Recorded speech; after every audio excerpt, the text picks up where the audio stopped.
আসসালামু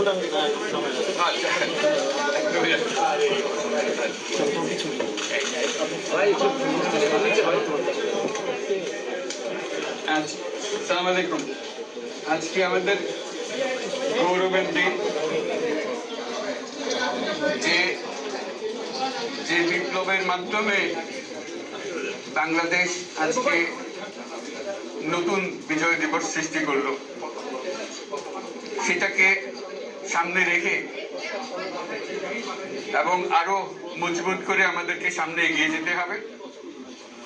যারা এটা সম্ভব করেছে, যে তরুণ সমাজ, তাদের প্রতি আমি আমার সমস্ত প্রশংসা এবং কৃতজ্ঞতা জানাচ্ছি তাদেরকে। তারা আমার পাশে আছে। এরা এই দেশকে রক্ষা করেছে, এই দেশকে নতুনভাবে পুনর্জন্ম দিয়েছে এবং এই পুনর্জন্মে যে বাংলাদেশ পেলাম, সে বাংলাদেশ যেন অত্যন্ত দ্রুত গতিতে এগিয়ে চলতে পারে, সেটাই হলো আমাদের শপথ। সেটা আমরা রক্ষা করতে চাই, এগিয়ে যেতে চাই। আজকে আবু সাঈদের কথা মনে পড়ছে আমাদের, যে আবু সাঈদের ছবি বাংলাদেশের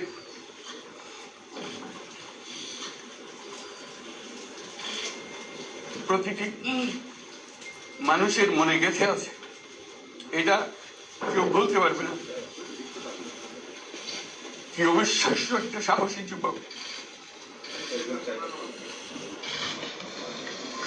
বন্দুকের সামনে দাঁড়িয়ে আছেন এবং তারপরে থেকে কোনো যুবকই আর হার মানে নাই, সামনে এগিয়ে গেছে এবং বলছে যত গুলি মারতে পারো, আমরা আছি।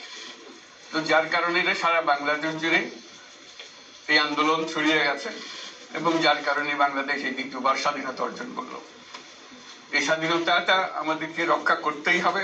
শুধু রক্ষা করা নয়, এই স্বাধীনতার সুফল প্রতিটি মানুষের ঘরে পৌঁছাতে হবে। তা না হলে স্বাধীনতার কোনো দাম নেই। এই স্বাধীনতাটি পৌঁছানো হলে আমাদের শপথ, আমাদের যে প্রতিজ্ঞা, যে আমাদেরকে এটা করতে হবে, ঘরে ঘরে পৌঁছাতে হবে। মানুষ যেন জানে যে বাংলাদেশ স্বাধীন হওয়ার অর্থ হলো তার নিজের পরিবর্তন, ব্যক্তির পরিবর্তন, সুযোগের পরিবর্তন, তার ছেলে মেয়ের ভবিষ্যতের পরিবর্তন। এটা যেন প্রত্যেকে বুঝে নেয় এবং আজকের তরুণ সমাজকে বোঝানো যে এই দেশ এটা তোমাদের হাতে, তোমরা এটাকে তোমাদের মনের মতো করে গড়ে তুলবে। তোমরা যেভাবে স্বাধীন করতে পেরেছো, তোমরা এটাকে তোমাদের মনের মতো করে গড়তেও পারবে এবং তোমাদের দেখে সারা দুনিয়া শিখবে কিভাবে একটা দেশ, একটা তরুণ সমাজ গ্রহণ করতে পারে এবং তাকে পাল্টে ফেলতে পারে। তাদেরকে আমি বারে বারে এমনি উপদেশ দিই যে পুরনোদের বাদ দাও, তাদের এই পুরনো চিন্তা দিয়ে এটার মুক্তি আমাদের হবে না করি, সারা দুনিয়ার মধ্যে হবে না। শুধু বাংলাদেশের কথা নয়, সারা দুনিয়াকে জুড়ে কথা বলছি। তোমাদের মধ্যে যে শক্তি আছে, যে ক্রিয়েটিভিটি আছে, সৃজনশীলতা আছে, সেই সৃজনশীলতাকেও কাজে লাগাতে হবে। এটা শুধু বই খাতাটা লেখার জিনিস না, এটাকে প্রকাশ করার জিনিস, স্থাপন করার জিনিস, সেটা মুখ করা। এইটা আমরা এই আজকে আমাদের পুরো কাজটা হলো, দায়িত্বটা হলো, তারা যেটা অর্জন করে নিয়ে এসছে এখন তাদেরকে দিয়ে এটাকে করিয়ে দেওয়া, আমাদের সমস্ত কাঠামোগুলো পরিষ্কার করে দেওয়া। সরকার বলে একটা জিনিস আছে, কিন্তু মানুষের কোনো আস্থা নেই।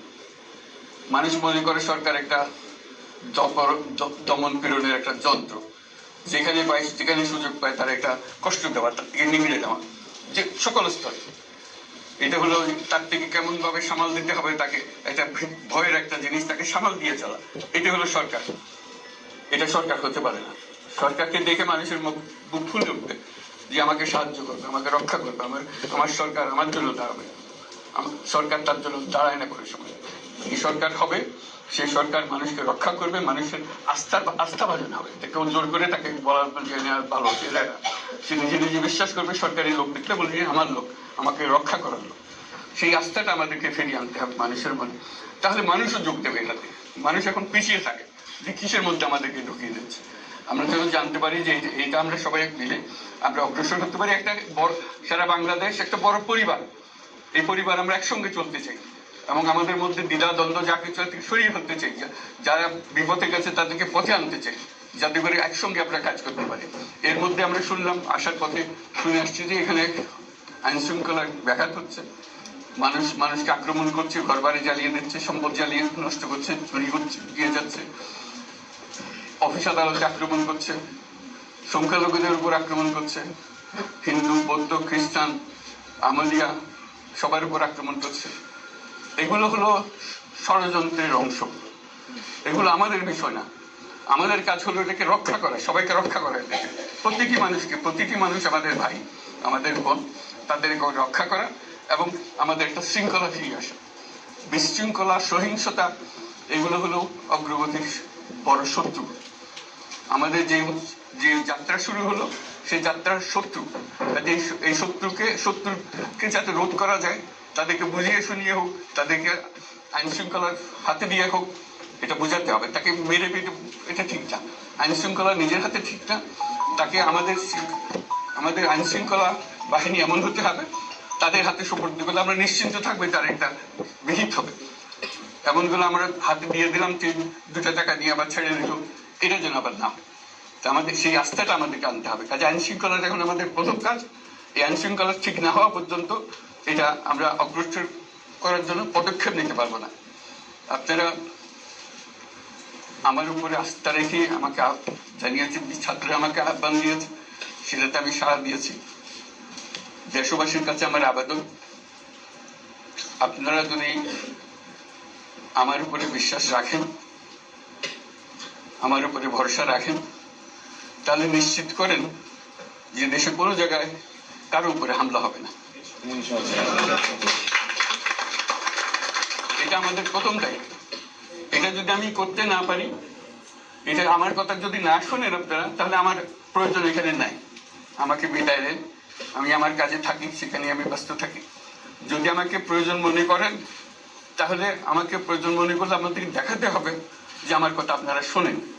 আমার কথা না শুনলে আমার কোনো প্রয়োজন নাই। আমার প্রথম কথা হলো, আপনারা বিশৃঙ্খলা থেকে দেশকে রক্ষা করেন, আপনারা সহিংসতা থেকে দেশকে রক্ষা করেন, যাতে আমরা যা আমাদের ছাত্ররা আমাদেরকে পথ দেখায়, সেই পথে আমরা এগিয়ে যেতে পারি। এটা একটা খুব সুন্দর দেশ হতে পারে, বাংলাদেশ একটা খুব সুন্দর দেশের সম্ভাবনাময় দেশ। কাজে এই সম্ভাবনাগুলোকে আমরা নষ্ট করে দিয়েছি। এখন আবার সেই বীজতলা আবার তৈরি করতে হবে, আবার আমাদেরকে জেগে উঠতে হবে। তারা এই বীজতলা তৈরি করবে, তাদের হাত দিয়েই হবে, এবং তাদের দিকে আমরা তাকাবো এবং আমরা তাদের নির্দেশ মতে আমরা অগ্রসর হব। এখানে সরকারি কর্মকর্তা কর্মচারী যারা আছেন, সেনাবাহিনী, বিমান বাহিনী, নৌবাহিনী প্রধানরা যারা আছেন, তাদের প্রতি অনুরোধ, আমরা একটা পরিবার, এইটার মধ্যে যেন আমাদের গোলযোগ না হয়, আমরা একযোগে একসাথে চলতে পারি এবং আমরা তড়িৎ গতিতে একটা সুন্দর বাংলাদেশ গড়ার পথে এগিয়ে যেতে পারি। সেটাই আমার কামনা। আপনাদের সবার কাছে আবেদন, আমাদেরকে সেই সুযোগ দিন।